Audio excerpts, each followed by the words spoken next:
Monna yo a sa šomego ka Northern Cape o šomiša tšhelete ya gagwe ya mpiwa fela ya go phela ka bogole go lefa dilo tše bohlokwa le go tšwetša pele toro ya gagwe ya go tsošološa papadi ya matswele ka profenseng le go hlahla dibapadi tšeo di golago. Mafelelong a beke toro ya gagwe ya go swara tournamente e phethagetše.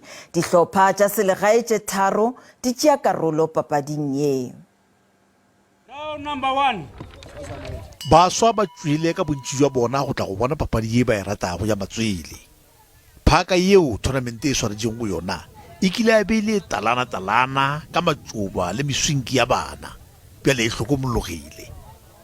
Le ge ba phela ka tlase ga maemo a theletšago pelo, baswa ba nang le ditoro tše kgolo ba nyaka go bona ba tšweletše papading ya dingwathameratha. I want to be a professional boxer. I'm not scared to fight. I want to be a professional boxer one day. Motho ya betlago bokamoso jwa baswa ba ke John Hall. Mehleng ya gagwe e be e le moraloki wa matswele wa professional ebile e le nkgweti ya province le kana la junior bantamweight. Mo Kimberley boxing ya safara re shota ka di coach ka di trainer and disciplined boxers, because most of the boxers are batla bogela di strateng ba go ga di drugs, they abuse the drugs and alcohol, so I take it from there. Ba bontshe boxing club ke sentswela kae go baswa ba bantši ba galeshiwe.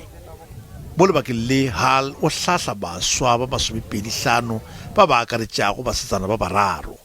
Club ya gagwe ga ena le staple e thegile ka ditšhelete tše di abelwago ke basabaria ba kgaogelo go rulaganya ditournamente tša go swana le ye.